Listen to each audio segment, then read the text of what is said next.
இந்த எபிசோட்கான ஓப்பனிங் சீன்ல நம்ம ஆளுங்க 4 பேருமே செம்ம ஜாலியா போர்ட்ல உட்காந்து அப்படியே ஊர்லாம் சுத்தி பார்த்துட்டு இருக்கும்போது ஆப்போசிட்ல நம்ம ஜான்சியை காப்பாத்தினா அந்த ஹாசினிங்கிற பொண்ணு பாட்டு பாடிக்கிட்டே வரா.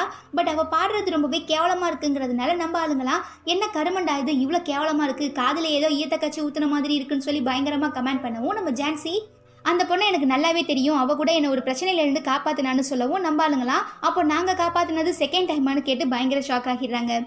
அதுவே இங்க நம்ம ஜேசனோட அம்மா அவங்க கம்பெனியில் இருக்கிற நிறையவே முக்கியமான ஆளுங்க எல்லாருமே கொஞ்ச நேரத்துக்கு முன்னாடி நம்ம ஜேசன் அவங்க பிஏ கிட்ட ஜேகே குரூப் பத்தி பேசினா இல்லையா, அவங்க பாக்குறதுக்கு நான் ரொம்பவே ஆர்வமா இருக்கேன் அப்படின்னு சொல்லும்போது அவ இந்த காலத்து பொண்ணுங்கிறதுனால எப்பயுமே ரொம்ப சுதந்திரமா இருக்கணும்னு தான் ஆசைப்படுவா. அதனாலதான் எங்களுக்கு முன்னாலேயே இந்த ஊருக்கு வந்து ஊரை சுத்தி பார்த்துட்டு இருக்காங்கிறத சொல்றாங்க.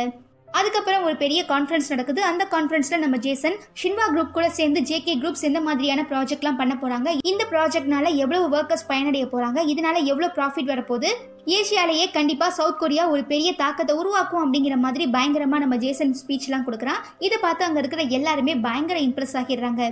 அதுக்கப்புறம் நம்ம ஆளுங்க ரூபின் கிட்டையும் இங்க நம்ம சாப்பிட வேண்டாம்னு சொல்லவும் ஆமாமா எங்களுக்குமே இட்டாலியன் ஃபுட் சாப்பிடணும் போல தோணுதுன்னு சொல்லி நம்ம ஜான்சியை கூட்டிட்டு ஒரு இட்டாலியன் ரெஸ்டாரண்ட்டுக்கு போறாங்க. அதே நேரம் சாப்பிட்டு இருக்க நம்ம ஜேசனுக்கு ஜான்சியும் ஜோவும் சேர்ந்து போட்டிங்ல பக்கத்துல உட்கார்ந்துருந்தாங்க இல்லையா, அந்த போட்டோவை யாரோ எம்எம்எஸ் அனுப்புறாங்க.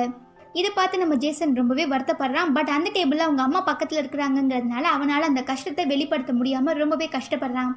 அடுத்த சீன்ல ரொம்பவே தனியா சோகமா உட்கார்ந்துருக்கிற நம்ம ஜான்சி கிட்ட ஜோ என்ன உனக்கு இந்த ஊர்லாம் பிடிச்சிருக்கா, அடுத்து என்ன பிளான்னு கேட்கும்போது இந்த ஊர் நிஜமாவே எனக்கு ரொம்ப பிடிச்சிருக்கு, ஆனா என்ன இவ்வளோ தூரம் நான் வந்து ஜேசனை பார்க்க முடியாம போனதுதான் எனக்கு ரொம்பவே கஷ்டமா இருக்கு, எனக்கு ஜேசனை பார்க்கணும் போல இருக்கு தெரியுமா, ஜேசன் நீ எப்படி இருக்க, நல்லா இருக்கியா, பாத்தியா உனக்காக நான் இவ்வளோ தூரம் வந்திருக்கேன், நம்மளாம் வந்த அளவுக்கு ஸ்ட்ராங், இந்த மாதிரி நான் ஜேசன் கிட்ட பேசணும்னு ரொம்பவே ஆசைப்பட்டேன். பட் இங்க வந்ததுக்கு அப்புறம் ஜேசனை என்னால பார்க்க கூட முடியல, இவ்வளோ நடந்ததுக்கு அப்புறம் எனக்கு கொஞ்சம் கூட நம்பிக்கை இல்லை, பேசாம நான் திரும்ப ஊருக்கே போயிடலான் இருக்கேன்னு சொல்லவும் நம்ம ஜோ நீ என்ன விளையாடுறியா, இந்த மாதிரியான வாய்ப்பு கண்டிப்பா இதுக்கப்புறம் கிடைக்காது, நீ எவ்வளவு தைரியமான பொண்ணு, எனக்கு எவ்வளவோ விஷயங்களை நீ சொல்லி கொடுத்துருக்க, ஈவன் சோஃபியா விஷயத்துல நான் பாரிஸ்க்கு போனதுக்கு காரணமே நீ தான், அங்க போனதுக்கு அப்புறம் தான் எனக்கு வாழ்க்கை உண்மையான காதல்னா என்னங்கிறதே புரிஞ்சிச்சு, அப்படி இருக்கும்போது உனக்கு ஒரு பிரச்சனைன்னு வந்தா நான் என்ன விட்டு கொடுத்துருவேனா, நீ எதுக்கும் கவலைப்படாத, கண்டிப்பா ஜேசனை உன் கூட பேச வைக்க வேண்டியது என்னோட பொறுப்புங்கிற மாதிரி நம்ம ஜான்சிக்கு ப்ராமிஸ் பண்றான். ஸோ அடுத்த நாள் நம்ம ஆளுங்க ஜேசனோட பிஏக்கு கால் பண்ணி இந்த மாதிரி நாங்கள் ஜேசனை பார்க்கறதுக்காக சியோட்லேருந்து வந்திருக்கோம், எங்களுக்கு ஒரு அப்பாயின்மெண்ட் வேணும்னு சொல்லவும் நம்ம ஜேசனோட பிஏவும் ரொம்பவே நல்லவர் இல்லையா, அதனால சார் கொஞ்ச நேரம் உங்கள் ஃப்ரெண்ட்ஸ்க்காக நீங்கள் நேரம் ஒதுக்குனா ரொம்பவே நல்லா இருக்குங்கிற மாதிரி அட்வைஸ் பண்ணுறாரு. பட் நம்ம ஜேசன் இப்போ நீங்கள் சொன்னீங்கிறதுக்காக நான் போய் என் ஃப்ரெண்ட்ஸை மீட் பண்ணனா கண்டிப்பாக நம்மளுக்கு நிறைய கம்பெனி கூட இருக்கிற மீட்டிங் எல்லாமே கேன்சல் ஆகிடும், இதனால் நம்ம கம்பெனிக்கு கண்டிப்பாக பல கோடி ரூபாய் நஷ்டம் வரும், அது மட்டும் இல்லாமல் நம்ம கம்பெனி நம்பி வேலை பார்த்துட்டு இருக்க ஒர்க்கர்ஸோட நிலைமை என்ன ஆகுங்கிறத நீங்க கொஞ்சம் யோசிச்சு பாருங்க, இதையும் தாண்டி நீங்க உங்க ஃப்ரெண்டை போய் மீட் பண்ணுங்கன்னு நீங்க ஒரு வார்த்தை சொல்லுங்க, கண்டிப்பா நான் போய் அவங்கள மீட் பண்றேன் அப்படின்னு சொல்லவும் பிஏக்கு என்ன சொல்றதுன்னு தெரியல, உங்க இஷ்டம் தான் தம்பிங்கிற மாதிரி விட்டு கொடுத்துட்றாங்க. தென் அடுத்த நாள் காலையில நம்ம ஜேசனோட பிஏ வழக்கம் போல நம்ம ஜேசனை மீட்டிங் இருக்குன்னு சொல்லி ஒரு இடத்துக்கு கூட்டிட்டு போறாங்க. ஃப்ரெண்ட்ஸ் எல்லாருமே என்ன மச்சான் நல்லா இருக்கியா, பயங்கர பிஸியாகிட்ட போலன்னு கேட்கும்போது ஆமா கம்பெனியோட மொத்த பொறுப்புமே இப்போ என்கிட்ட தான் இருக்கு, அதனால என்னால பிரைவேட்டா எந்த ஒரு டிசிஷனுமே எடுக்க முடியல, எங்கேயுமே போக முடியலங்கிற மாதிரி சொல்லவும் உன்னை பார்க்கறதுக்காக ஜான்சி எங்களுக்கு முன்னாலேயே இங்கே வந்துட்டா, உனக்கு தெரியுமான்னு சொல்லி நம்ம யுவான் கேட்குறான். நான் ஏன் அவளை பார்க்கணும், இதுக்கப்புறம் அவளை பற்றி என்கிட்ட எதுவும் பேசாதீங்கன்னு சொல்லும்போது நம்ம ஜோ என்னடா இப்படிலாம் பேசுகிற, உன்னை பார்க்கறதுக்காக அவள் எவ்வளோ கஷ்டப்பட்டு இங்கே வந்திருக்கான்னு சொல்லி கேட்கும்போது இங்கே பாருங்க நான் ஜான்சி கூட சும்மா டைம் பாஸ்க்காக தான் பழகினேன், நீங்களும் இந்த மாதிரி எத்தனையோ பொண்ணுங்க கூட சேர்ந்து ஊர்லாம் சுற்றி அதுக்கப்புறம் கழட்டி விட்டுருக்கீங்களே, அதே மாதிரி தான் இதுவுமே, இப்போ என்னமோ பெரிய யோகியனுங்க மாதிரி என்கிட்ட வந்து அவளுக்காக பேசிட்டு இருக்கீங்கன்னு கேட்கவும் நம்ம யுவான் பயங்கரமா காண்டாகி நீ சொன்ன மாதிரி எத்தனையோ பொண்ணுங்க கூட நாங்கள் ஊர் சுற்றி இருக்கோம், ஆனால் யாரையுமே ஏமாத்தணுங்கிற இன்டென்ஷன்ல நாங்கள் பழகினது கிடையாது, அவங்களா வருவாங்க அவங்களா பாதியில் போயிடுவாங்க அவ்வளோதான், ஆனால் ஜான்சி அப்படி கிடையாது, அவள் உனக்காக எவ்வளோ விஷயம் பண்ணியிருக்கா தெரியுமா, இதுக்காக தானே நான் அப்பவே சொன்னேன் இந்த விஷயத்துல நீ ஈடுபடாத, அவள் பின்னால ஏமாற்ற முடியாது, ஜான்சியை தாண்டி எனக்கு முக்கியமான பொறுப்புகள் நிறையவே இருக்கு அப்படின்னு சொல்லிட்டு அங்கேருந்து போயிடுறான். அதுவே நம்ம ஜான்சி வெளியில எப்படியும் தன்னை ஜேசன் மீட் பண்றதுக்காக இதை பார்க்குற நம்ம ஜோக்கு ரொம்பவே கஷ்டமா இருக்கிறதுனால ஜேசனை மீட் பண்ணி நான் உன்கிட்ட ஒரு நல்ல ஃப்ரெண்டா கேட்குறேன், எனக்காக ஒரே ஒரு டைம் நீ ஜான்சியை நேரில் மீட் பண்ணி அவகிட்ட மனசு விட்டு பேசு, பிகாஸ் ஜான்சி சந்தோஷமா இருக்க என்னால் இதை மட்டும் தான் பண்ண முடியுங்கிற மாதிரி ஃபேவர்லாம் கேட்கவும் நம்ம ஜேசன் நீ என்னோட ஃப்ரெண்டுன்னு சொல்ற, அப்புறம் ஏன் என்னோட மனசு உனக்கு புரிய மாட்டேங்குது அப்படிங்கிற மாதிரி சொல்லும்போது அப்படியே இங்க சீன் கட் ஆகுது. தென் நம்ம ஜோ நல்லா தூங்கிட்டு இருக்க ஜான்சியை எழுப்பி விட்டு வா நம்ம 2 பேருமே வாக்கிங் போகலான்னு சொல்லி ஏர்லி மார்னிங் வெளியில கூட்டிட்டு வரான். அதை நம்பி நம்ம ஜான்சியுமே வரா. அதுக்கப்புறம் தான் ஜோ இங்க பாரு உனக்காக அந்த பிரிட்ஜுக்கு பின்னால ஜேசன் வெயிட் பண்ணிட்டு இருக்கான், இந்த சான்ஸை விட்டா கண்டிப்பா இதுக்கப்புறம் ஒரு சான்ஸ் கிடைக்கவே கிடைக்காது, ஸோ நீ ஜேசன் கிட்ட உன் மனசுல இருக்கிற எல்லா விஷயத்தையும் சொல்லிடு, அவனுமே அவன் நினைக்கிறாங்கிறத சொல்லிடுவான், ஆல் த பெஸ்ட்னு சொல்லி நம்ம ஜான்சி அனுப்பி வைக்கிறான். தென் ரொம்ப நாளைக்கு அப்புறம் நம்ம ஜேசனை மீட் பண்ற ஜான்சிக்கு என்ன பேசுறதுன்னே தெரியல, பயங்கரமா தடுமாறுறா. இதை நோட் பண்ற நம்ம ஜேசன் எதுக்கு நீ என்னை பார்க்கறதுக்காக இவ்வளோ தூரம் வந்தேன்னு கேட்கும்போது, ஏன் ஜேசன் நான் உன்னை பார்க்கறதுக்காக வரக்கூடாதான்னு கேட்குறா.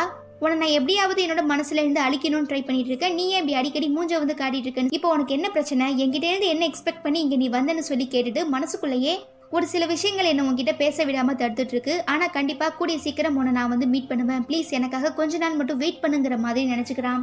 ஆனா நம்ம ஜேசன் மனசுக்குள்ள நினைச்சிட்டு இருக்கிறது எப்படி நம்ம ஜான்சி கேட்கும், நீ என்னோட ஜேசன் கிடையாது, என் ஜேசன் என் மேல கண்மூடித்தனமா உயிரையே வச்சிருந்தான், நீ வேற யாரோ, நீ ரொம்பவே மோசமானவன் அப்படின்னு சொல்லவும் நம்ம ஜேசன், இங்க பாரு நீ இப்ப பாத்துட்டு இருக்க ஜேசன் தான் உண்மையான ஜேசன், அப்ப ஏதோ உன்னை கரெக்ட் பண்ணணுங்கிறதுக்காக அப்படிலாம் நடிச்சிட்டு இருந்தேன், என்னை பார்த்து ஏமாந்தது உன்னோட தப்புன்னு சொல்லவும் நம்ம ஜான்சிக்கு பதில் என்ன சொல்றதுனே தெரியல, அப்படியே பயங்கரமா அழ ஆரம்பிச்சிடுறா.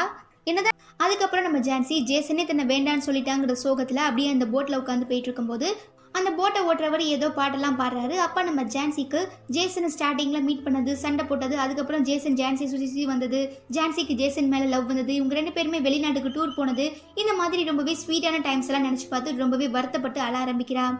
அதுவே இன்னொரு சைடு நம்ம ஜேசனோட அம்மாக்கு ஜேசனும் ஜான்சியும் மீட் பண்ண விஷயம் தெரிஞ்சு போயிடுது. ஆக்சுவலா நம்ம ஜேசனோட அம்மா தான் ஜேசன் கிட்ட நீ ஜான்சி கிட்ட இந்த மாதிரி தான் பேசணுங்கிற மாதிரி பயங்கரமா மிரட்டி அனுப்பி வச்சிருப்பாங்க. ஸோ நம்ம ஜேசனுமே அதே மாதிரி பேசி நம்ம ஜான்சியை பயங்கரமா ஹர்ட் பண்ணிட்டு அவங்க அம்மா கிட்ட ரொம்பவே கோவமா வந்து, நான் நீங்க சொன்ன மாதிரியே பண்ணிட்டேன், நீங்க இதுக்கப்புறம் ஜான்சிக்கு எந்த ஒரு குடைச்சலுமே கொடுக்க கூடாது, அப்படி நீங்க மீறி ஏதாவது பண்ணீங்கன்னா அதுக்கப்புறம் நான் மனுஷனா இருக்க மாட்டேன் அப்படின்னு சொல்லவும் நம்ம ஜேசனோட அம்மா, ஏன் ஜேசன் இப்படிலாம் பேசுற, உங்க அப்பாவுக்கு நீ என்ன ப்ராமிஸ் பண்ணி கொடுத்தன்னு உனக்கு ஞாபகம் இருக்கான்னு சொல்லி கேட்கவும் நம்ம ஜேசன் பயங்கர எமோஷனல் ஆகிடுறான்.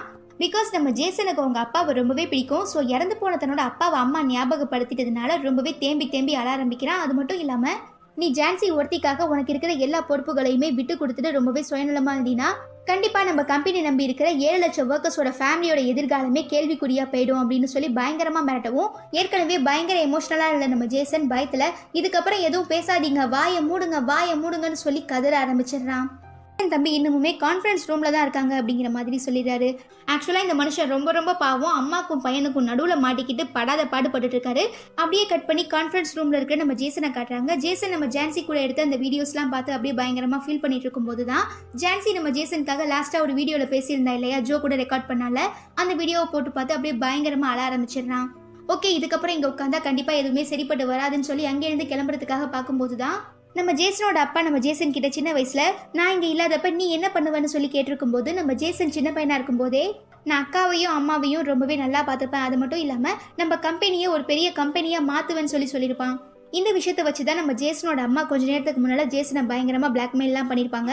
ஸோ திரும்ப தன்னோட அப்பாவுக்கு பண்ணி கொடுத்த ப்ராமிஸ் தனக்கு ஞாபகம் வந்துடுறதுனால நம்ம ஜேசன் ரொம்பவே மனசுடைஞ்சு போய் அழ ஆரம்பிச்சிடுறான். ஓகே நம்ம ஜான்சி இப்போ திரும்ப கொரியா போறதா சொன்ன அந்த டேவுமே வந்துடுது. ஊபினும் யுவானும் முன்னாலேயே கொரியா கிளம்பி போயிருப்பாங்க. பட் நம்ம ஜோக்கும் ஜான்சிக்கும் டிக்கெட் கிடைக்காததுனால தான் கொஞ்சம் லேட் ஆகியிருக்கும். அப்படி இவங்க 2 பேருமே ஏர்போர்ட்ல வெயிட் பண்ணி இவங்க 2 பேருமே அந்த மிக்கி வீட்டுக்குள்ள போயிடுறாங்க. இதை கார்க்குள்ள உட்காந்து நம்ம ஜேசன் பார்த்துடுறான். என்னதான் நம்ம ஜேசனுக்கு ஜான்சி மேல அளவு கடந்த நம்பிக்கை இருந்தாலும் இந்த மாதிரி உப்பு மூடெல்லாம் தூக்கிட்டு போனா யாருக்கு தான் ஜெலஸ் ஆகாது. அதனால நம்ம ஜேசனுமே லைட்டா அப்செட் ஆகி கொஞ்ச நேரத்துக்கு அப்புறம் அந்த இடத்துல இருந்து கிளம்புறான். கட் பண்ண அடுத்த நாள் காலையில நல்லா தூங்கியல நம்ம ஜான்சி ரெஸ்ட் ரூம் போறா. பட் ரெஸ்ட் ரூமோட டோரை லாக் பண்ண மறந்துடுறா. இதனால நம்ம ஜோ தெரியாம ரெஸ்ட் ரூமோட டோரை ஓபன் பண்ணி உள்ள இருக்கிற ஜான்சியை பாத்துறான். அப்புறம் என்ன ஒரே காமெடி தான். அசிங்கப்பட்ட நம்ம ஜான்சி அவமானம் தாங்கிக்க முடியாம ரூம் டோரெல்லாம் லாக் பண்ணிட்டு பெட்ல படுத்து ஓடு அழ ஆரம்பிக்கிறா. அதுவே வெளியில இருந்து டோரெல்லாம் தட்டிட்டு இருக்க நம்ம ஜோ, ஜான்சி நீ நினைக்கிற மாதிரி இல்ல, நான் எதுவுமே பார்க்கல, இது ஒன்றும் பெரிய விஷயம் கிடையாது, நீ தேவையில்லாம சீன் போடாத, வெளியில வான்னு சொல்லி எவ்வளவோ ஃபோர்ஸ் பண்றான். ஆனா நம்ம ஜான்சி இல்ல நான் வரமாட்டேன் அப்படின்னு சொல்லி கதறி அளவும், சரி உன் இஷ்டம், நான் இப்போதைக்கு வெளியில போறேன், நீ இன்னும் காலையில இருந்து சாப்பிடவே இல்லை, ஏதாவது வெளியில வந்து சாப்பிடுன்னு சொல்லிட்டு அங்கிருந்து கிளம்பி நம்ம ஜோ ஃபர்ஸ்ட் டைமா சொந்தமா சம்பாதிச்ச பணத்துல ஜான்சி ஆசைப்பட்ட அந்த ஷூ வாங்குறதுக்காக போறான். பட் அந்த இடத்துல அந்த ஷூ இல்லாததுனால அதே ஷூ மாதிரி இருக்கிற வேற ஒரு ஷூவை ஜான்சிக்காக வாங்குறான். அதுவே இங்க நம்மால ஜேசன் ஒரு பிசினஸ் மீட்டிங்ல இருக்கும்போது நம்ம ஜேசனோட பிஏ இன்னைக்கு நம்ம ஜான்சி இத்தனை மணிக்கு இந்த ஊரை விட்டு கிளம்புறாங்கன்னு சொல்லி ஒரு பிட்டு பேப்பர்ல எழுதி கொடுக்குறாங்க. ஸோ நம்ம ஜேசனுக்கு கையும் ஓடல காலும் ஓடல, எப்படியாவது ஜான்சியை போய் லாஸ்ட் மினிட்ல பாத்துடலான்னு சொல்லி ஏங்கி தவிச்சிட்டு இருக்கான். ஆனா அதுக்கப்புறம் நம்ம ஜேசனோட அம்மா ஜேசனை ஹாசினியோட அம்மா அப்பா, அதாவது அந்த ஜேகே குரூப்ஸோட ஓனர்ஸ் இருக்காங்க இல்லையா, அவங்கள மீட் பண்றதுக்காக கூட்டிட்டு போய் பயங்கரமா நம்ம ஜேசனை மொக்க போட்டு சாகடிக்கிறாங்க. நம்மால எப்படியாவது இங்க இருந்து தப்பிச்சு போய் ஜான்சியை பார்க்கணும்னு சொல்லி துடிச்சிட்டு இருக்கான். அப்போ கரெக்டா அந்த இடத்துக்கு வர நம்ம ஜேசனோட பிஏ, ஜேசன் சார் சிங்கப்பூரோட பிரைம் மினிஸ்டர் உடனே பார்க்கணும்னு சொன்னாருன்னு சொல்லி ஒரு பிட்டை போட்டு அங்கே இருந்து நம்ம ஜேசனை கூட்டிட்டு ஏர்போர்ட்டுக்கு கிளம்பிடுறாங்க. கட் பண்ண ஏர்போர்ட்ல நம்ம ஜான்சி ஜேசன் அவளுக்கு ஆசையா பிரசன்ட் பண்ண அந்த செயினை பார்த்துட்டு இருக்கும்போது ஜோ அவன் வாங்கிட்டு வந்த ஷூவை ஜான்சிக்கு போட்டு விடுறான். அப்போ கரெக்டா அந்த இடத்துக்கு நம்ம ஜேசன் வந்துடுறான். ஸோ நம்ம ஜேசன் கிட்ட ஜோ நீ எதுக்காக இங்கே வந்த? நானும் உனக்காக இந்த விஷயத்துல நிறையவே ஆப்பர்ச்சுனிட்டிஸ்லாம் கிரியேட் பண்ணி கொடுத்தேன், பட் அதை எதையுமே நீ சரியா யூஸ் பண்ணிக்கல. திரும்ப திரும்ப ஜான்சியை தான் காயப்படுத்திட்டு இருக்க. இதுக்கப்புறம் நீ ஜான்சியை காயப்படுத்தினா விட புரியல. இதுக்கப்புறம் நான் உனக்காக வெயிட் பண்ணிட்டு இருந்தேன்னா கண்டிப்பா நான் தான் பெரிய முட்டாள்னு சொல்லிட்டு நம்ம ஜோவை கூட்டிட்டு அங்கிருந்து ஊருக்கு கிளம்பிடுறா. ஜோவோட தாத்தா என்ன இங்க வேடிக்கை பார்த்துட்டு இருக்க? இங்க பாரு எவ்வளவு பேஷண்ட் இருக்காங்கன்னு, இவங்க எல்லாரையுமே எங்களால தனியா ஹேண்டில் பண்ண முடியாது, நீயுமே எங்களுக்கு வந்து ஹெல்ப் பண்ணுன்னு சொல்லவும் நம்ம ஜான்சியுமே குட்டி குட்டி வேலைகள்லாம் அங்க பண்றா. என்னதான் நம்ம ஜான்சிக்கு இந்த வேலை ரொம்பவே புதுசா இருந்தாலும் ரொம்பவே சந்தோஷமா இருக்கு. இதை பார்க்க நம்ம ஜோவோட தாத்தாவுமே ரொம்ப சந்தோஷப்படுறாரு. தென் நம்ம ஜோவோட தாத்தா எல்லா வேலைகளையுமே முடிச்சதுக்கு அப்புறம் ஜான்சி அவங்களுக்காக எடுத்துட்டு வந்து சாப்பாடை கொடுத்து நீங்க யாரு யாரு யாரு இதுக்கு முன்னால என்ன பண்ணிட்டு இருந்தீங்க என்ன பண்ணிட்டு இருந்தீங்க என்ன பண்ணிட்டு இருந்தீங்க அப்படின்லாம் கேட்கவும் என்னை பார்த்தா உனக்கு எப்படி தெரியுதுன்னு கேட்குறாரு. அதுவா லைட்டா போலி டாக்டர் மாதிரி இருக்குன்னு சொல்லவும் தாத்தா விழுந்து விழுந்து சிரிக்க ஆரம்பிக்கிறாரு. அப்போ பிரெக்னெண்டா இருக்கிற ஒரு லேடி கையில ஒரு குட்டி பொண்ணை கூட்டிட்டு வந்து பிரசவ வலினால ஹாஸ்பிட்டல் அட்மிட் ஆறாங்க. அதுவே அடுத்த நாள் காலையில நம்ம ஆளு ஜோ ஃபுல் கெட்டப்பையும் சேஞ்ச் பண்றோம்னு சொல்லிட்டு சூப்பரா ஹேர் கட்லாம் பண்ணிட்டு வழக்கமா வெள்ளை கலர் ட்ரெஸ் போடுறவன் கருப்பு கலர் ட்ரெஸ் போட்டு காதுல கடுக்கன்லாம் போட்டு ரொம்பவே சூப்பரா பாக்குறதுக்கே வேற லெவல்ல இருக்கிற மாதிரி டிரான்ஸ்ஃபர்மேஷன் ஆகி நம்ம ஜான்சியை பாக்குறதுக்காக ஸ்கூலுக்கு வரான். அப்போ நம்ம ஜான்சியோட முகத்துல ஏதோ சாதிச்ச மாதிரி ஒரு ஒளிவட்டம் தெரியவும் ஜோ என்னாச்சு ஏன் இவ்வளவு சந்தோஷமா இருக்குன்னு கேட்கும்போது முதல் நாள் ஹாஸ்பிட்டல்ல ஒரு பிரெக்னென்டான லேடி அட்மிட் ஆனாங்க இல்லையா, அவங்களுக்கு டெலிவரி பார்க்கும்போது நம்ம ஜான்சி ஹெல்ப் பண்ணிருப்பா. ஃபர்ஸ்ட் டைமா ஒரு டெலிவரி அட்டென்ட் பண்ணி இது உன்னோட லைஃப், இதுக்கு முன்னால உன் லைஃப் எப்படி வேணா இருந்திருக்கலாம், ஆனா இதுக்கப்புறம் உன்னோட லைஃப் நல்லா மாறுறது உன் கையில தான் இருக்கு. ஸோ உனக்கு எந்த ஹெல்ப் வேணாலும் கேளு, நான் உனக்கு பண்றேன்னு சொல்லி நம்ம ஜான்சியை பயங்கரமா என்கரேஜ் பண்றான். ஸோ நம்ம ஜான்சி இதே ஸ்பிரிட்டோட மெடிக்கல் சயின்ஸை பற்றி நம்ம புக்கெல்லாம் வாங்குறதுக்காக ஒரு ஷாப்புக்கு போயிட்டு அப்படியே வெளியில் வரும்போது தான் வேற ஒரு ஷாப்பில் கண்டிப்பாக நம்மளோட மனசு வந்து லேஸ் ஆகிடும். லவ் ஃபெயிலியரோட வலி எப்படி இருக்குங்கிறது எனக்கு நல்லாவே தெரியும், நீ எதுக்கும் கவலைப்படாத, ரொம்பவே தைரியமா இரு. ஜேசன் விஷயத்துல எனக்கு இன்னும் ஒரே ஒரு சான்ஸ் மட்டும் கொடு அப்படிங்கிற மாதிரி நம்ம ஜான்சி கிட்ட சான்ஸ்லாம் கேட்டு அவளுக்கு பயங்கரமா ஆறுதல் சொல்றாங்க. கட் பண்ணா ரோட்ல நடந்து போயிட்டு இருக்க நம்ம ஜெனியை கூப்பிட்டு யுவான் இவங்க 2 பேரையும் பார்த்து ரொம்ப நாள் ஆச்சுன்னு நினைக்கிறேன். ஓகே, நாளைக்கு நைட்டு ஜேசனோட பர்த்டே பார்ட்டி இருக்கு, எப்படியாவது ஜான்சியை நீ எங்க கூட்டிட்டு வந்துரு, அப்போதான் நம்மளால ஜேசன் அண்ட் ஜான்சியோட லவ்க்கு ஒரு சொல்யூஷன் கண்டுபிடிக்க முடியும் அப்படிங்கிற மாதிரிலாம் சொல்லவும் நம்ம ஜெனி இதெல்லாம் கேட்க நல்லா தான் இருக்கும், பட் நம்ம ஜான்சி இதனால எவ்வளோ அஃபெக்ட் ஆவா தெரியுமா, அவள் இப்போதான் கொஞ்சம் கொஞ்சமாக மீண்டு வந்துட்டு இருக்கா, திரும்ப அவளை காயப்படுத்தாதீங்கன்னு சொல்றா. கலவரம் உருவானாதான் வழி பிறக்கும், இந்த விஷயத்தில் நாம இப்படியே அமைதியாக இருந்தோம்னா கண்டிப்பாக வேலைக்கே ஆகாது. ஸோ நம்மளால முடிஞ்ச வரைக்கும் ஒரு சின்ன குட்டி கலாட்டாவை இந்த இடத்துல கிரியேட் பண்ணி விடுவோம், கண்டிப்பாக இதுக்கான சொல்யூஷன் நமக்கு கிடைக்கும். இதனால நம்ம ஜெனி எப்படியாவது இந்த விஷயத்தை பற்றி எடுத்து சொல்லி ஜான்சியை கன்வின்ஸ் பண்ணி அந்த பார்ட்டிக்கு கூட்டிட்டு போயிடலான்னு சொல்லி எவ்வளவோ ட்ரை பண்ணுறா. பட் நம்ம ஜான்சி ஏற்கனவே அடிப்பட்ட காயம் இன்னுமே எனக்கு ஆறாமல் இருக்கு, திரும்ப அந்த மாதிரியான ஒரு இடத்துக்கு வந்து என்னால் கஷ்டப்பட முடியாது, நான் வரலன்னு சொல்லிடுறா. அப்போ அங்கே வர நம்ம ஜேசனோட பிஏ நாளைக்கு ஜேசன் சாரோட பர்த்டே பார்ட்டி இருக்கு, நீங்கள் கண்டிப்பாக வந்து ஜாயின் பண்ணிக்கணும், உங்களை ரொம்பவே ஸ்பெஷலாக இன்வைட் பண்ணியிருக்காங்கன்னு சொல்லி இன்விடேஷன்லாம் கொடுக்கவும் நம்ம ஜான்சி யார் ஜேசன் இன்வைட் பண்ண சொன்னான்னு கேட்குறா. இல்லை ஜேசனோட அம்மா உங்களை இன்வைட் பண்ண சொன்னாங்கன்னு சொன்னதுக்கு அப்புறம் தான் நம்ம ஜான்சி கண்டிப்பாக இந்த பர்த்டே பார்ட்டியை நம்ம அட்டன் பண்ணியே ஆகணும், இதுக்கப்புறம் அவங்களெல்லாம் பார்த்து பயப்படக்கூடாதுன்னு தனக்கு தானே ஆறுதல் சொல்லிட்டு அடுத்த நாள் நம்ம ஜெனியை கூட்டிட்டு அந்த பார்ட்டிக்குமே போறா. அங்க நம்ம ஜேசனோட அம்மா ஷின்வா குரூப்பை பத்தின அருமை பெருமை, ஜேசனோட அருமை பெருமை இது எல்லாமே சொல்லிட்டு ஜேசனை கேக் பண்றதுக்காக ஸ்டேஜுக்கு கூப்பிடுறாங்க. அப்பதான் நம்ம ஜேசன் ஜான்சியை பாக்குறான். ஸோ பர்த்டே கேண்டில் ஆஃப் பண்ணிட்டு அங்கேருந்து ரொம்பவே சோகமா போயிடுறான். இதை பார்க்குற நம்ம ஜான்சிக்கு ரொம்பவே கவலையா இருக்கு. ஓகே நான் இங்கேருந்து கிளம்புறேன் அப்படின்னு சொல்லும்போது கரெக்டாக அந்த இடத்துக்கு வர நம்ம ஜேசனோட அம்மா என்ன ஜான்சி நீ ரொம்பவே பணக்கார வீட்டு பொண்ணு, 10th பெரிய ஸ்கூல்ல வேற படிக்கிற, கண்டிப்பா உனக்கு மியூசிக் நாலேஜ் இருக்கும், வாமா உனக்காக ஸ்டேஜ் மேல ரொம்பவே ஸ்பெஷலா ஒரு பியானோ வெயிட் பண்ணிட்டு இருக்கு, வந்து எல்லாருக்கும் வாசிச்சு காட்டுன்னு சொல்றாங்க. ஆனா நம்ம ஆளுங்களா இல்ல ஜான்சிக்கு இதெல்லாம் வாசிக்க தெரியாதுங்கிற மாதிரி அவளை காப்பாற்ற ட்ரை பண்ணும்போது நம்ம ஜான்சி இல்ல எனக்கு வாசிக்க தெரியும்னு சொல்லி போய் வாசிக்கிறா. ஆக்சுவலா நம்ம ஜான்சி எடுத்துக்கிட்டோம்னா அடிக்கடி நம்ம ஜோ வந்து பியானோ வாசிக்கிறதெல்லாம் பார்த்துட்டு ஒரு மாதிரி ரொம்பவே ஸ்வீட்டா இருக்கு. நம்ம ஜான்சி பாட்டு பாடி மியூசிக்லாம் வாசிக்கிறத அந்த பார்ட்டியில இருக்கிற எல்லாருமே என்ஜாய் பண்றாங்க. பட் நம்ம ஜான்சி அவமானப்படுத்தணுங்கிறதுக்காகவே ஜேசனோட அம்மா ஸ்டேஜ்ல இந்த பொண்ணுக்கு பியானோ வாசிக்கிற முன்னாலேயும் பியானோ வாசிச்ச அப்புறமும் என்ன பண்ணணுங்கிறது எதுவுமே தெரியல, இந்த பொண்ணு அவங்க எல்லாருக்கு முன்னாலேயும் வாசிக்க வச்சதுக்கு ரொம்பவே சாரி, இவளை பத்தி எனக்கு எதுவுமே தெரியாது, இப்படிதான் நம்ம தகுதிக்கு மீறி ஏதாவது ஒரு விஷயத்த நம்ம செய்யணும்னு ஆசைப்பட்டா எல்லாருக்கு முன்னாலேயும் அவமானப்படுத்தணுங்கிற மாதிரி பயங்கரமா நக்கல் பண்ணி சிரிக்கிறாங்க.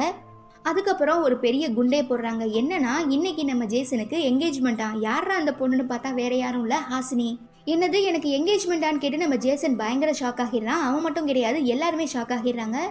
அதுவே இந்த ஹாசினி என்னது என்கேஜ்மெண்டா அப்படின்னா என்ன, இதுக்கு முன்னால் நான் கேள்விப்பட்டதே இல்லையே அப்படின்னு சொல்லி வந்து நம்ம ஜேசனை பார்த்ததும் நீயான்னு கேட்குறா. நம்ம ஜேசனும் நீயா அப்படின்னு சொல்லி 2 பேருமே பயங்கர ஷாக் ஆகிடுறாங்க. தென் அங்கேருந்து வெளியில் வந்த நம்ம ஆளுங்க ஒரு மீட்டிங்கை போட்டு ஜேகே குரூப்ஸ்னா யாரு, அவங்க எவ்வளோ பெரிய டானுங்கிற மாதிரி எல்லா விஷயத்தையுமே நம்ம ஜான்சி கிட்ட சொல்லிட்டு இருக்கும்போது தான் அங்கே வர நம்ம ஜேசனோட அம்மா, உன்ன மாதிரி ஒரு லோ கிளாஸ் பொண்ணுலாம் ஷின்வா குரூப்போட மருமகளை ஆக முடியாது, பாத்தியில என் மருமகளை எவ்வளோ வெயிட்டான கைன்னு சொல்லி பயங்கரமாக கலைக்கும் போது கரெக்டாக அந்த இடத்துக்கு நம்ம ஜேசனுமே வந்து, என்னம்மா திடீர்னு என்கேஜ்மெண்ட் அது இதுன்னு சொல்றீங்க, எனக்கு ஒன்றுமே புரியலையே, யாரை கேட்டு நீங்கள் இதெல்லாம் அரேஞ்ச் பண்ணீங்கிற மாதிரி கேட்கவும், உனக்கு மட்டும் இல்லை நம்ம கம்பெனிக்கு நல்லது கெட்டது என்னென்னங்கிறது எல்லாமே எனக்கு நல்லா தெரியும். ஸோ அம்மா எந்த விஷயம் பண்ணாலுமே அதில் கண்டிப்பாக ஒரு காரணம் இருக்குங்கிற மாதிரி சொல்லிட்டு இருக்கும்போது அங்கே வர ஹாசினி, நிஜமாவே எனக்கும் இவனுக்கு என்கேஜ்மெண்ட் ஆகிடுச்சா, இவனை தான் நான் கல்யாணம் பண்ணிக்கணுமாங்கிற மாதிரி பயங்கரமாக புலம்புறா. அடைச்சி வாய மூடு, இங்கே என்ன நடந்துட்டு இருக்குன்னு தெரியாம நீ எதுக்கு தேவையில்லாமல் பெணாத்திட்டு இருக்க? இங்கே பாரு ஜான்சி, நீ ஏன் இந்த பார்ட்டிக்கு வந்தேன்னு கேட்கும்போது நான் தான் இன்வைட் பண்ணேன்னு ஜேசனோட அம்மா சொல்கிறாங்க. இதை புரிஞ்சுக்கிற நம்ம ஜேசனோட அம்மா, பாத்தியா என்னோட பையனை எவ்வளோ வேகமாக இருக்கானு, நீலாம் சும்மா அவனுக்கு அப்படின்னு சொல்லவும் நம்ம ஜான்சி அங்கேருந்து கிளம்பி போயிடறா. தென் அதுவே இங்கே தன்னை தரதரன்னு இழுத்துட்டு வந்த ஜேசன் கிட்ட ஹாசினி, உடஞ்சு போன ஷூக்கு காசு கொடு, அப்படி இல்லைன்னா இங்கேருந்து நான் கிளம்புறதுக்கு உன்னோட ஃபோனை கொடு அப்படிங்கிற மாதிரி கேட்கவும், நான் ஏண்டி கொடுக்கணும், போடி அதெல்லாம் தர முடியாதுன்னு சொல்லிட்டு அங்கேருந்து எஸ்கேப் ஆக பார்க்குறான். பட் நம்ம ஹாசினி ஒரு குரங்கு குட்டிங்கிறதுனால ஓடி வந்து ஜேசனோட முதுகில் உப்பு மூட்டை ஏறிக்கிட்டு, என்னை இப்படியே தூக்கிட்டு போய் அந்த ஹால்குள்ளே விட்டுரு, எனக்கு ரொம்பவே குளிருது அப்படின்லாம் சொல்லவும், போடி என்னால் முடியாதுன்னு சொல்லி கீழே தள்ளி விட்டுறான். அப்போ அங்கே கரெக்டாக வர நம்ம ஹாசினியோட பாடி கார்டு ஜேசனை அடி போலான்னு பொழந்துடுறாங்க. தென் காரில் போயிட்டு இருக்கும்போது நம்ம ஜோ ஜான்சி கிட்ட, ஜேசனுக்கு கண்டிப்பாக இந்த என்கேஜ்மெண்ட் விஷயத்தை பற்றி எதுவுமே தெரிஞ்சிருக்காது, அவனோட பெர்மிஷன் இல்லாமல் தான் அவங்க அம்மா இந்த மாதிரிலாம் அரேஞ்ச் பண்ணியிருப்பாங்க அப்படின்னு சொல்லவும் நம்ம ஜான்சி, அதெல்லாம் இல்லை, ஜேசனுக்கு அந்த பொண்ணை ஏற்கனவே தெரிஞ்சிருக்கும், பிகாஸ் எனக்குமே அந்த பொண்ணு தெரியும், நான் மக்காவில் மீட் பண்ணவள, ஸோ ஜேசனுக்கு அந்த பொண்ணு ரொம்பவே பிடிச்சிருக்கும், அதனால தான் என்கேஜ்மெண்ட்டுக்குமே ஓகே சொல்லியிருக்கான். நீ பாத்தியா அவள் கையெல்லாம் பிடிச்சி அவன் கூட்டிகிட்டு போனான் அப்படின்னு சொல்லவும் நம்ம ஜோக்கு என்ன சொல்கிறதுனே தெரியல. ஆதாரம் இல்லாமல் எந்த ஒரு விஷயத்தையுமே நம்மளால ப்ரூவ் பண்ண முடியாதுங்கிறதுனால தகுந்த ஆதாரத்தை தேட ஆரம்பிக்கிறான். அப்படி இருக்கும்போது தான் நம்ம ஜான்சி பர்த்டே கிஃப்டா ஜேசனுக்காக கொடுக்க வச்சிருந்தா அவ செஞ்ச அந்த பொம்மையை பார்க்குறான். அதை எடுத்துட்டுமே வீட்டுக்கு போயிடுறான். கட் பண்ண அடுத்த நாள் காலையில் நம்ம ஜேசன் கிட்ட ஜோ இந்த விஷயத்தை பற்றி ரொம்பவே டீட்டெயிலாக பேசுறதுக்காக கால் பண்ணுறான். பட் நம்ம ஜோவை பார்க்கறதுக்காக ஜேசன் ஜோவோட வீட்டுக்கே வந்துடுறான். மெக்காவில் நடந்த எல்லா விஷயத்துக்குமே சாரி, நான் உங்ககிட்ட அப்படி பேசியிருக்க கூடாது, உனக்கு என் மேலே எதுனா கோவம் வந்துச்சுன்னா என்ன அடிச்சுக்கோ, நீங்கள் எல்லாருமே எப்படி இருக்கீங்கன்னு கேட்கும்போது, யாரு நீ ஜான்சியை கேட்குறியா, ஜான்சி ரொம்பவே நல்லா இருக்கான்னு சொல்கிறான். நான் அவளெல்லாம் கேட்கல, அவளை பற்றி இதுக்கப்புறம் பேசாதுன்னு சொல்லி அந்த பேச்சையே மாற்றுறதுக்காக, எங்கடா என் பர்த்டே கிஃப்ட்டு, அப்படியே கிஃப்ட் கொடுக்காம ஏமாத்திடலான்னு நினைக்காது அப்படின்னு தான் சொல்லவும், ஓகே இந்தான்னு சொல்லி நம்ம ஜான்சி ஜேசனுக்காக கொடுக்க வச்சிருந்தா அந்த பொம்மையை கிஃப்டாக கொடுக்குறான். அதை பார்த்ததுமே நம்ம ஜேசனுக்கு ஜான்சி தான் கொடுத்துருப்பாங்கிறது தெரியுது. அது கூடவே சேர்த்து, ஹாப்பி பர்த்டே ஜேசன், கண்டிப்பாக இந்த வருஷம் உன் பர்த்டே நீ தனியாக செலிப்ரேட் பண்ண மாட்டேன், உன் கூட உனக்கு பிடிச்ச எல்லாருமே இருப்பாங்கன்னு சொல்லி எழுதி விஷலாம் பண்ணியிருக்கா. இதை படிச்சு பார்க்குற நம்ம ஜேசனுக்கு ரொம்பவே சந்தோஷமா இருக்கு. கட் பண்ணா ஸ்கூலில் நம்ம ஜான்சி ஹாசினியை மீட் பண்ணுறா. நீங்கள் எதுக்காக இங்கே வந்தீங்க, உங்களுக்கு என்ன இங்கே வேலை அப்படின்னு சொல்லி கேட்கும்போது, நான் இங்கே ரொம்பவே முக்கியமான ஒரு பர்சனை தேடி வந்தேன்னு சொல்லவும் நம்ம ஜான்சிக்கு இவ ஜேசனை தான் தேடி வந்திருக்காங்கிற விஷயம் தெரிய வருது. ஓகே இவகிட்ட இருந்து நைஸாக கலந்துக்கலாம்னு நினைக்கும் போது அவள் விடவே மாட்டேங்கிறா. எனக்கு உன்னை மெக்காவில் பார்க்கும்போதே ரொம்ப பிடிச்சி போயிடுச்சு, எப்படியாவது நான் அதுக்கப்புறம் காண்டாக்ட் பண்ணலான்னு ட்ரை பண்ணேன், பட் என்னால் முடியல. ஆனால் இங்கே பார்த்தியா எவ்வளோ பெரிய கோ இன்சிடென்ட், நான் உன்ன மாதிரியே ஜேசனையும் மெக்காவில் பார்த்தேன், என்னன்னே தெரியல, அவனை பார்த்த உடனே எனக்கு பிடிச்சி போயிடுச்சு, கடைசியில் பார்த்தா அவனை தான் இப்போ நான் கல்யாணம் பண்ணிக்க போகிறேன்னு சொல்லி ரொம்பவே அப்படியே காதலில் மிதந்துட்டு இருக்கா. இதை புரிஞ்சுக்கிற ஜான்சி, ஓகே நம்ம ஏன் டிஸ்டர்ப் பண்ணிட்டு கிளம்புவோமேன்னு சொல்லி ட்ரை பண்ணும்போது தான் நம்ம ஜேசன் எஃபோர்ட் டீம் கூட வரதை பார்க்குற ஹாசினி, ஜான்சியை ஒரு நிமிஷம் வெயிட் பண்ணணும்னு சொல்லிட்டு நம்ம ஜேசன் கிட்ட போய் பயங்கரமாக வலிய ஆரம்பிக்கிறா. பட் நம்ம ஜேசன், இங்கே பாரு குரங்கு, எனக்கு இதெல்லாம் பிடிக்காது, தேவையில்லாமல் இந்த மாதிரி ரெண்டு பேசிகிட்டு இருக்காத, உனக்கு வேறு வேலை இருந்தால் அதை போய் பாருங்கிற மாதிரி அவளை எவ்வளவோ இக்னோர் பண்ண ட்ரை பண்ணுறான். பட் நம்ம ஹாசினி ஜேசனை கண்மூடித்தனமாக லவ் பண்ணிட்டு இருக்கிறதுனால, நான் உன்னை விட்டு போக மாட்டேன், எப்பயுமே அவன் கூட தான் இருப்பேங்கிற மாதிரி அவனை விட்டு நகரவே மாட்டேங்கிறா. இதெல்லாம் பார்த்துட்டு இருக்க நம்ம ஜான்சிக்கு ரொம்பவே கஷ்டமாக இருக்குது. அதுக்கப்புறம் நடந்த எல்லா விஷயங்களையுமே வந்து நம்ம ஜெனி கிட்ட சொல்கிறா. ஸோ நம்ம ஜெனியுமே, நீ சொல்கிறத வச்சு பார்க்கும்போது கண்டிப்பாக அந்த பொண்ணு நல்ல பொண்ணாக தான் இருப்பா போலையே அப்படின்னு சொல்லி இவங்க ரெண்டு பேரும் பேசிகிட்டு இருக்கும்போது டக்குன்னு அந்த இடத்துக்கு வர நம்ம ஹாசினி, யாரை பற்றி நீங்கள் பேசிகிட்டு இருக்கீங்கன்னு கேட்டுட்டு, ஓகே வாங்க நம்ம 3 பேருமே ஒன்றா சேர்ந்து அவுட்டிங் போகலான்னு சொல்லி கூப்பிடும்போது, நீங்கள் 2 பேரும் இங்கேருந்து போயிட்டீங்கன்னா கடையை யார் பார்த்துப்பா, எனக்கு யார் ஹெல்ப் பண்ணிருப்பா அப்படின்லாம் சொல்லி நம்ம ஜான்சியோட ஓனர் ரொம்பவே வருத்தப்படுறாரு. இதனால நம்ம ஹாசினி ஜான்சி ஓனருக்கு ஹெல்ப்ஃபுல்லாக இருக்கணுங்கிறதுக்காகவே அவளோட பாடி கார்டை அங்கே விட்டுட்டு போயிடுறா. ஃபர்ஸ்ட் இவங்க 3 பேரும் பியூட்டி பார்லர் போய் நெயில்ஸில் ஏதோ பண்ணிட்டு இருக்காங்க. அதுக்கப்புறம் ஷாப்பிங் போகிறாங்க. ஹாசினி ட்ரெஸ் எடுக்க போன கேப்பில் நம்ம ஜான்சியும் ஜெனியும் அங்கே இருக்கிற ஹேண்ட்பேக்ஸ்லாம் பார்த்து அப்படியே வாவ்னு சொல்லிட்டு நிற்கிறாங்க. அப்போ நம்ம ஹாசினி, ஜேசனுக்கு இந்த மாதிரி ட்ரெஸ் பிடிக்குமா இல்லை இந்த மாதிரி ட்ரெஸ் போட்டால் பிடிக்குமா அப்படின்லாம் சொல்லி கேட்டு நம்ம ஜான்சியை பயங்கரமாக வறுத்தெடுக்கிறா. ஓகே ஜான்சி, நான் ஜேசனோட பர்த்டே பார்ட்டியில் உன்னை பார்த்தேன், அப்போ நீ ஜேசனோட ஃப்ரெண்டாக தான் இருக்க முடியும், ஜேசனை பற்றி உனக்கு கண்டிப்பாக தெரிஞ்சிருக்கும், ப்ளீஸ் ஜேசனை எப்படி உஷார் பண்ணுறதுன்னு எனக்கு கொஞ்சம் சொல்ல, ஜேசன் இந்த மாதிரியான ஆள், அவனுக்கு நம்ம எப்படி இருந்தால் பிடிக்கும் அப்படிங்கிற மாதிரியெல்லாம் அட்வைஸ் கேட்கவும் நம்ம ஜான்சிக்கு என்ன சொல்கிறதுனே தெரியல. பிகாஸ் தன்னோட பாய் ஃப்ரெண்டை உஷார் பண்ணுறதுக்கே ஒரு பொண்ணு ஐடியா கேட்டால் எந்த பொண்ணு தான் சொல்லுவா. இருந்தாலும் நம்ம ஜான்சி ஹாசினி ரொம்பவே நல்ல பொண்ணு, பாசக்காரி அப்படிங்கிறதுனால ஸ்டார்டிங்கில் ஜேசன் என்னதான் ஒரு முரட்டுத்தனமான கேரக்டராக இருந்தாலும் போக போக ரொம்பவே நல்ல பையனாக மாறிட்டான். அவனுக்கு நம்ம எல்லா விஷயத்துலையுமே ஃபாஸ்ட்டாக இருந்தால் தான் பிடிக்கும், கொஞ்சம் கூட நம்ம டிலே பண்ணக்கூடாது. ஒன்ஸ் நம்ம மேலே ஜேசன் பாசம் வச்சுட்டானா நாமளே அவனை போடான்னு சொல்லி எவ்வளோ விரட்டினாலும் கண்டிப்பாக நம்மளை விட்டு போக மாட்டாங்கிற மாதிரிலாம் சொல்லவும், வாவ், எனக்குமே இந்த மாதிரி ரொம்பவே ரூடாக இருக்கிற பசங்களை தான் ரொம்பவே பிடிக்கும். பிகாஸ் நான் ரொம்பவே சாஃப்டாக கூலாக ஃபன்னியாக இருக்கேன். என்னோட பேர் இந்த மாதிரி கொஞ்சம் ரூடாக இருந்தால் தான் நல்லாயிருக்கும் அப்படின்னு சொல்லி, பரவாயில்லையே நீ ஜேசனை பற்றி நிறையவே தெரிஞ்சு வச்சிருக்கியே, நான் ஜேசனை ரொம்ப ரொம்ப ரொம்ப லவ் பண்ணுறேன். ப்ளீஸ், இது வரைக்கும் நான் நிறையவே நாட்டுக்கெலாம் போய் ஊர்லாம் சுற்றி பார்த்துருக்கேன், பட் ஒரு பையன் கூட டேட்டிங் போனதே இல்லை. நான் ஜேசன் கூட டேட்டிங் போகும்போது ப்ளீஸ் நீயுமே என் கூட வரியான்னு சொல்லி கேட்கவும் நம்ம ஆளுங்களுக்கு என்ன சொல்கிறதுனே தெரியல. ஒரு வழியாக இவங்க 3 பேருமே அவுட்டிங்லாம் முடிச்சுட்டு வராங்க. அப்போ நம்ம ஜெனி ஹாசினி கிட்ட உங்களுக்கு ஃப்ரெண்ட்ஸ்லாம் இருக்காங்களான்னு சொல்லி கேட்கும்போது, எனது ஃப்ரெண்ட்ஸா, நான் சின்ன வயசுலேருந்தே நிறைய நாடுகளுக்கெல்லாம் போய் சுற்றி பார்த்துட்டே இருப்பேன், அதனால என்னால் யார் கூடயுமே ஃப்ரெண்டாக இருக்க முடியல. பட் இப்போ இந்த ஊரில் தான் நான் வாக்கப்பட போகிறேங்கிறது எனக்கு நல்லாவே தெரியுது. ஸோ நீங்கள் 2 பேருமே எனக்கு ஃப்ரெண்டாக இருங்க. ஜான்சியும் ஜெனியும் தான் இதுக்கப்புறம் எனக்கு ரொம்பவே பெஸ்ட் ஃப்ரெண்டுன்னு சொல்லி அவங்களுக்கு 2 கிஃப்ட் கொடுக்குறா. என்னன்னு ஓப்பன் பண்ணி பார்த்தா நம்ம ஜான்சியும் ஜெனியும் அந்த பெரிய மாலில் ஹேண்ட்பேக்ஸ்லாம் பார்த்துட்டு இருந்தாங்க இல்லையா, அதை தான் நம்ம ஆளுங்க 2 பேருக்குமே கிஃப்ட் பண்ணிட்டு அங்கே எழுந்து கிளம்புறா. இதெல்லாம் பார்க்குற நம்ம ஜெனி ஹாசினியோட கேரக்டரை புரிஞ்சுக்கிட்டு நீ சொன்ன மாதிரியே ஹாசினி நிஜமாவே நல்ல பொண்ணுதாங்கிறத ஒத்துக்கிறா. கட் பண்ணா நம்ம ஜேசனை யுவானும் உபினும் வேணுக்குனே ஹாசினியை வச்சு பயங்கரமாக கலாய்க்கிறது மட்டும் இல்லாமல் ஹாசினியும் ஜான்சியும் கிட்டத்தட்ட ஒரே மாதிரி தான். இந்த மாதிரி ரொம்பவே ஃபன்னியாக ஜாலியாக இருக்கிற பொண்ணுங்களை தான் நம்ம ஜேசனுக்கு ரொம்பவே பிடிக்குது. என்னன்னே தெரியல, ஜேசனோட வீக் பாயிண்ட்டுக்கு ஏற்ற மாதிரி எல்லா பொண்ணுங்களுமே அவனுக்கு செம்ம காமெடியாக வந்து அமையுதுன்னு சொல்லவும் நம்ம ஜேசனுக்கு செமையாக காண்டாக்கி வாயை மூடுங்கடா அப்படின்னு சொல்லிட்டு அங்கேருந்து போயிடறான். அப்போ நம்ம ஜேசன் ஜான்சி கூட சேர்றதை நீங்கள் விரும்புறீங்களா, அப்போ நீங்கள் தான் இதுக்கான அடுத்த ஸ்டெப் எடுக்கணும்னு சொல்லவும் அவனுங்க 2 பேருமே ஜேசனுக்காக இது நம்ம கண்டிப்பாக செய்வோங்கிற மாதிரி பிளான்லாம் போடுறானுங்க. அதுவே இங்கே நம்ம ஜான்சி வீட்டுக்கு வந்து பார்க்கும்போது எல்லாருமே ரொம்பவே சோகமாக இருக்காங்க. ஏன் எல்லாரும் இப்படி இருக்கீங்கன்னு கேட்குறப்ப தான் ஜேசனுக்கு இந்த மாதிரி ஒரு பணக்கார பொண்ணு கூட என்கேஜ்மெண்ட் ஆகிடுச்சுங்கிற விஷயம் இன்டர்நெட்லாம் பயங்கரமாக ஸ்ப்ரெட் ஆக ஆரம்பிச்சிருக்கு. அந்த விஷயம் தான் இப்போ நம்ம ஜான்சி வீட்லையுமே தெரிஞ்சு போனதுனால இது தாங்கிக்க முடியாத நம்ம ஜான்சி அம்மா, அந்த பொண்ணு யாருங்கிறத உடனே கண்டுபிடிங்க, நம்ம பொண்ணோட வாழ்க்கையை வாழிக்க போறா, கண்டிப்பாக நம்ம ஜேசனை பற்றி எல்லா விஷயத்தையுமே சொல்லி நம்ம பொண்ணை தான் ஜேசனுக்கு கல்யாணம் பண்ணி வைக்கணும் அப்படிங்கிற மாதிரி பயங்கரமாக கத்தவும் நம்ம ஜான்சி அம்மான்னு சொல்லி அவங்கள அப்படியே காம்ப்ரமைஸ் பண்ண ட்ரை பண்ணும்போது தான் அவங்க வீட்டுக்கு நம்ம ஹாசினி சொல்லாமல் கொள்ளாமல் நிறையவே ஃப்ரெஷ்ஷான ஃப்ரூட்ஸ்லாம் வாங்கிக்கிட்டு கிஃப்டாக வரா. ஈவன் நம்ம ஹாசினியை ஜான்சியோட பேரண்ட்ஸுக்குமே ரொம்ப பிடிச்சி போயிடுது. ஸோ நம்ம ஹாசினி இன்னைக்கு ஒரு நாள் மட்டும் நான் இங்கே நைட்டு தங்கிக்கலாமான்னு கேட்கவும் நம்ம ஜான்சியோட ஃபேமிலிக்கு ஜேசன் இவங்க கூட வந்து ஸ்டே பண்ண ஞாபகம் வருது. தென் நம்ம ஹாசினியும் ஜான்சியுமே ஒரே பெட்ரூம்ல தான் தூங்குறாங்க. அப்போ நம்ம ஹாசினி என்னன்னே தெரியல, ஜேசனை ஃபர்ஸ்ட் டைமா மக்காவில் பார்க்கும்போது எனக்கு ரொம்பவே பிடிச்சிருந்தது.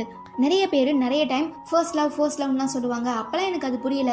ஜேசனை பார்த்ததுக்கு அப்புறம் தான் எனக்கு புரிஞ்சிச்சு. அதனால தான் ஜேசனுக்கு என் கூட திடீர்னு என்கேஜ்மெண்ட் பண்ணி வைக்கும்போது நான் எதுவுமே பெருசாக ரியாக்ட் பண்ணல, அதை அக்செப்ட் பண்ணிக்கிட்டேன். எனக்கு நான் என்னோட ஃபர்ஸ்ட் லவ்வையே கல்யாணம் பண்ணிக்க போறேன்னு நினைக்கும் போது ரொம்பவே சந்தோஷமா இருக்கு. உனக்கு யாராவது ஃபர்ஸ்ட் லவ்னு சொல்லியிருக்காங்களான்னு சொல்லி கேட்கவும் நம்ம ஜான்சி, ஆமாம் ஒருத்தன் இருக்கான், அவனை எப்போ பார்த்தாலுமே எனக்கு மைண்டு டோட்டலாக பிளாக் ஆகிரும், என்ன பேசுறதுனே தெரியாதுன்னு சொல்லி நம்ம ஜேசனை மனசுக்குள்ளே நினச்சிக்கிட்டு ரொம்பவே சோகமாக டல்லாக ஹாசினி கிட்ட எல்லா விஷயத்தையும் சொல்கிறா. பட் நம்ம ஹாசினிக்கு இவ ஜேசனை பற்றி தான் சொல்கிறாங்கிறது தெரியாது. கட் பண்ண அடுத்த நாள் காலையில் நம்ம ஜான்சி ஸ்கூலோட காரிடோட நடந்து போயிட்டு இருக்கும்போது ஜேசன் ஃபாலோ பண்ணியே வரான். எதுக்காகடா என்ன ஃபாலோ பண்ணி வர, ஏதாவது சொல்லணுமா அப்படின்னு சொல்லி கேட்கவும், நீ ஸ்விம்மிங் பண்ணுறது இல்லையாமே, எதனால நீ ஸ்விம்மிங்கை விட்ட, உனக்கு ரொம்பவே பிடிக்கும்ல அப்படின்லாம் சொல்லி கேட்குறான். அது உனக்கு தேவையில்லை, எனக்கு பிடிச்ச விஷயங்களை நான் செய்வேன், உன்னோட வேலை என்னமோ அதை பார்த்துட்டு போன்னு சொல்லி திட்டிட்டு இருக்கும்போது அந்த இடத்துல நம்ம ஜேசனை பார்க்கறதுக்காக ஹாசினி வந்துடுறா. இவங்க 2 பேரும் பேசிட்டு இருக்கிறதுனால ஹாசினி ஏதாவது நினைச்சுப்பாளோன்னு சொல்லிட்டு நம்ம ஜான்சி அங்கேருந்து தப்பிக்கிறதுக்காக ஓடி வரும்போது தான் அங்கேருந்து நம்ம பார்த்தோன்னா கிளம்புறதுக்காக ரெடி ஆகிட்டு இருக்கான். ஸோ அவன்கிட்ட எனக்கு நீ லிஃப்ட் கொடுக்குறியான்னு சொல்லி கேட்கும்போது அவனுமே ஹெல்மெட்லாம் எடுத்து கொடுக்குறான். நம்ம ஜோவை ஹாசினி ஃபர்ஸ்ட் டைமாக பார்க்கறதுனால இவன் மனுஷனா இல்லை பொம்மையான்னு சொல்லி அப்படியே வியந்து போய் பார்க்குறா. இது நோட் பண்ணுற நம்ம ஜேசன், என்ன இந்த பையன் பார்க்கறதுக்கே ரொம்ப அழகா இருக்கானே, உனக்கு இப்போ நம்ம எல்லாருமே பேரா இருக்கோம்ல, நம்ம எல்லாருமே ஒன்னா சேர்ந்து டபுள் டேட்டிங் போனா என்ன அப்படின்னு சொல்லி கேட்க முடியாவது எஸ்கேப் ஆகிடலான்னு அங்கேருந்து 2 பேரும் எஸ்கேப் ஆகி ஃபைனலாக நம்ம ஜான்சி வாலண்டியராக வேலை பார்த்துட்டு இருக்க நம்ம ஜோவோட தாத்தா ஹாஸ்பிட்டலுக்கே போகிறாங்க. ஆனால் நம்ம ஜோக்கு இது தன்னோட தாத்தா ஹாஸ்பிட்டல்னு தெரியாதுங்கிறதுனால ஓகே நானும் உன் கூட சேர்ந்து வாலண்டியராக வேலை பார்க்க வரேன்னு சொல்லிட்டு அந்த ஹாஸ்பிட்டலுக்குள்ளே போனதுக்கு அப்புறம் தான் பல வருஷத்துக்கு அப்புறம் நம்ம ஜோ அவனோட தாத்தாவை பார்க்குறான். கட் பண்ண அடுத்த நாள் இவங்க 2 பேருக்கு நடுவில் இருக்கிற ரிலேஷன்ஷிப்பை பற்றி தெரிஞ்சுக்கிற நம்ம ஜான்சி ஜெனி கிட்ட ஜோவோட தாத்தா தான் அந்த டாக்டருங்கிற உண்மையை சொல்லிடலாம். அப்போ இவ்வளோ நாளாக நம்ம ஷாப்பில் வந்து அட்ராசிட்டி பண்ணிட்டு இருந்தது பழைய பிரசிடென்ட் தானா அப்படின்னு சொல்லி கேட்கவும், ஆமாம் நானுமே அவர்கிட்ட பல வருஷமாக வேலை பார்த்துட்டு இருந்தேன். பிரசிடென்ட்டோட பையன் ஆக்சிடென்ட்ல இறந்து போனதுக்கு அப்புறம் பிரசிடென்ட் எந்த ஒரு விஷயத்திலையுமே இன்வால்வ் ஆகிறது இல்லை, தனியாகிட்டாரு அப்படிங்கிற மாதிரி சொல்லி நம்ம ஜான்சி கிட்ட பிரசிடென்ட்டையும் அவரோட பேரனையும் திரும்ப ஒன்னால மட்டும்தான் ஜான்சி ஒன்று சேர்க்க முடியும், இது எல்லாமே உன் கையில தான் இருக்குன்னு சொல்லிட்டு இருக்கும்போது அப்படின்னு சொல்லி கேட்கும்போது தான் ஒரு குட்டி ஃப்ளாஷ்பேக் வருது. நம்ம ஜான்சியும் ஜேசனையும் திரும்ப நீங்க தான் ஒன்னா சேர்க்கணும்னு சொல்லி இவங்க 2 பேர்கிட்டையும் சொல்லியிருப்பாங்க இல்லையா, அதனால இவங்க 2 பேருமே எப்படியாவது ஜேசன் கிட்ட இருந்து இவளை பிரிக்கிறதுக்காக ஃபர்ஸ்ட் பார்த்தோன்னா நம்ம யுவான் ஹாசினியை அவனோட கேலரிக்கெலாம் கூட்டிகிட்டு போய் பயங்கரமாக அவகிட்ட பேசி உஷார் பண்ண பார்ப்பான். பட் நம்ம ஹாசினி வந்து மடிய மாட்டா. அதுவே நம்ம யுவான் எடுத்துக்கிட்டோன்னா ஹாசினி கிட்ட ஒரு சிலர்லாம் தப்பாக நடந்துக்க ட்ரை பண்ணுவாங்க. அப்போ அவங்க எல்லாரையுமே அடிச்சு போட்டு கரெக்ட் பண்ணலான்னு பார்ப்பான். அப்போ அவங்க கரெக்டாக வர நம்ம ஹாசினியோட பாடி கார்ட்ஸ் எல்லாருமே அவங்ககிட்ட தப்பாக நடந்துக்க ட்ரை பண்ணவங்களெல்லாம் அடிச்சு போட்டதுக்கு அப்புறம் தான் இவங்க எல்லாரையுமே பிளான் பண்ணி ஹாசினிக்கு குடைச்சல் கொடுக்க சொல்லி அனுப்புனதே நம்ம யுவான் தான். அப்படியே அவளை காப்பாற்றுற மாதிரி காப்பாற்றி உஷார் பண்ணலான்னு சொல்லி ட்ரை பண்ணியிருப்பான். இந்த விஷயம் நம்ம ஹாசினிக்குமே தெரிஞ்சு போயிருக்கோம். சரி பரவாயில்ல, நீங்கள் 2 பேருமே ஜேசனுக்கு ஃப்ரெண்டு, ஸோ எனக்குமே நீங்கள் ஃப்ரெண்டு தான். நீங்கள் பண்ண தப்புக்கு உங்களுக்கு நான் பனிஷ்மெண்ட் கொடுக்க போகிறேன். நீங்கள் இன்னைக்கு ஃபுல்லாக என் கூட தான் இருக்கணும்னு சொல்லி இவங்க 2 பேரையுமே கூட்டிட்டு பயங்கரமாக நாளைக்கு நான் யுவான் கூட டேட்டிங் போக போகிறேன் அப்படின்னு சொல்லவும் அவ்வளோதான் நம்ம ஜான்சியோட முகத்தில் ஆடல். அப்புறம் நம்ம யுடியை கட் பண்ணி நமக்கு யுவான் அண்ட் ஜெனி இருக்கிற அந்த ரூமில் காட்டுறாங்க. நாம நினச்ச மாதிரி இப்போ நம்ம ஜேசனும் ஜான்சியும் ஒரே ரூமில் இருக்காங்க. அவங்க பேசுறதுக்கு நிறையவே சான்சஸ்லாம் கிடைக்கும். இதுக்காக நான் உனக்கு தான் பெரிய தேங்க்ஸ் சொல்லணும். உன் ஃப்ரெண்டுக்காக இந்த விஷயத்துக்கு நீ ஒத்துக்கிட்ட. வேற எந்த பொண்ணா இருந்தாலும் கண்டிப்பாக யோசிச்சிருப்பாங்க. இன்னும் கொஞ்சம் நேரத்தில் நீங்கள் எழுந்து பேரலாம், உனக்கான எல்லா அரேஞ்ச்மெண்ட்டையும் நான் வெளியில் பண்ணி வச்சிட்டேன் அப்படின்னு சொல்லவும் நம்ம ஜெனியுமே ஓகேன்னு சொல்லிடுறா. பட் இவங்க 2 பேரும் உள்ள போட்டுட்டு இருக்க பிளான் நம்ம ஜான்சிக்கு தெரியாது இல்லையா. 2 பேருக்கு நடுவில் என்ன நடக்க போகுது, எது நடக்க போகுதுன்னு சொல்லி நம்ம ஜான்சி பயங்கரமா பதறிட்டு அப்படியே வெளியில பார்க்கும்போது தான் யுவான் ஜெனியை இம்ப்ரெஸ் பண்றதுக்காக இந்த கேண்டில் லைட் டின்னர்ல வந்து கேக்லாம் கட் பண்ண போறாங்கிற விஷயம் தெரிய வருது. ஒருவேளை இது நம்ம ஜெனியும் யுவானும் இருக்கிற அந்த ரூம்குள்ள போயிடுச்சுன்னா கண்டிப்பா ரொமான்டிக்கான ஒரு சீன் நடந்துடும். இது நம்ம எப்படியாவது தடுக்கணும்னு சொல்லி திரும்ப நம்ம ஜான்சி ஜேசனை பயங்கரமா ஃபோர்ஸ் பண்ணி அந்த பட்லர் கிட்ட நிறையவே பணம் கொடுத்து அந்த கேக்கை நம்மளோட ரூம்க்கு எடுத்துட்டு வந்துடுன்னு சொல்லவும் அவனுமே அதே மாதிரி பண்ணிடுறதுனால இப்போ நம்ம ஜான்சிக்கும் ஜேசனுக்கும் இந்த இடத்துல கேண்டில் லைட் டின்னர்லாம் போயிட்டு இருக்கு. தென் நம்ம ஜான்சி ஜேசன் கிட்ட ஹாப்பி பர்த்டேன்னு சொல்றா. அதுவே நம்ம ஜேசன் ஜான்சிக்கு தேங்க்ஸ்ன்னு சொல்றான். எதுக்காக நீ தேங்க்ஸ் சொல்றேன்னு கேட்கும்போது உன்னோட பர்த்டே கிஃப்ட் எனக்கு கிடைச்சிச்சு, ரொம்பவே நல்லா இருக்குன்னு சொல்லவும் அது எப்படி உனக்கு கிடைச்சிச்சுன்னு சொல்லி கேட்கும்போது அதெல்லாம் உனக்கு தேவையில்லைன்னு சொல்லிடுறான். ஓகே, எதுவாக இருந்தாலும் பரவாயில்ல, இப்போ உனக்கு என்கேஜ்மெண்ட் ஆனதுக்கு என்னோட கங்க்ராச்சுலேஷன் சொல்லவும் இங்கே பாரு, தேவையில்லாமல் அந்த விஷயத்தை பற்றி பேசாத. ஏதோ எங்கள் அம்மா என்னை ஃபோர்ஸ் பண்ணதுனால தான் என் கம்பெனி மேலே நான் பயங்கரமாக கான்சென்ட்ரேட் பண்ணிட்டு இருக்கேன். இப்போ என்னன்னு தெரியல, திடீர்னு வந்து கல்யாணம் அது இதுன்னா சொல்லிட்டு இருக்காங்க. எனக்கெல்லாம் இதில் கொஞ்சம் கூட இன்ட்ரெஸ்ட் இல்லைங்கிற மாதிரி சொல்லவும் நம்ம ஜான்சி ஏன் அப்படி சொல்கிற, எனக்கு தெரிஞ்சு ஹாசினி ரொம்பவே நல்ல பொண்ணு தான், என்னோட கேரக்டர் மாதிரி தான் அவளோட கேரக்டருமே. ஆனால் என்ன, அவள் ரொம்பவே ஒரு பணக்காரி, கண்டிப்பாக உனக்கு அவள் தான் கரெக்டான மேட்ச். அது மட்டும் இல்லாமல் உன் வீட்டில் இருக்கிற எல்லாருக்குமே அவளை பிடிச்சிருக்கு. ஸோ நீ அவளை கல்யாணம் பண்ணிக்கிட்டீங்கன்னா ரொம்பவே சந்தோஷமாக இருக்கலாம் அப்படிங்கிற மாதிரிலாம் அட்வைஸ் பண்ணவும் நம்ம ஆளுக்கு செம்ம காண்டா ஹில்து. இங்கே பாரு, நீ தேவையில்லாத விஷயத்தெல்லாம் பேசிகிட்டு இருக்காத, எதுக்காக இங்கே வந்தியோ அதை மறந்துட்டு ஏன் இப்படி மொக்க போடுறேன்னு சொல்லி கேட்கவும் ஆமால, ஐயோ இப்போ ஜெனிக்கு என்ன ஆச்சுன்னு சொல்லி திரும்ப வெளியில் வந்து படகிடுது நம்ம ஜேசன் அம்மாக்கு.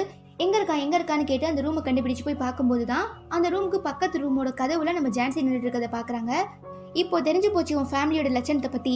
என் பையனை கரெக்ட் பண்ண முடியலன்னு தெரிஞ்சதுமே உன் ஃபேமிலி உன்னை இந்த மாதிரியான பிஸ்னஸில் இறக்கி விட்டுட்டாங்களா அப்படின்னு கேட்கவும் நம்ம ஜான்சி அப்படியே சுக்குநூறாக உறைஞ்சு போய் என் ஃபேமிலி அப்படிப்பட்ட ஃபேமிலிலாம் இல்லைன்னு சொல்லும்போது அதுதான் தெரியுது, இந்த மாதிரி நீ ஹோட்டலாக சுற்றிட்டு இருக்கிறதுலையே நல்ல ஃபேமிலி உன் ஃபேமிலி அப்படின்னு சொல்லவும் டக்குன்னு அந்த ரூம் பக்கத்து ரூம்லேருந்து நம்ம ஜேசன் வந்து ஜான்சி என்னாச்சுன்னு சொல்லி கேட்கும்போது தான் அந்த இடத்துக்கு அவங்க அம்மா வந்திருக்காங்கங்கிற விஷயமே தெரிய வருது.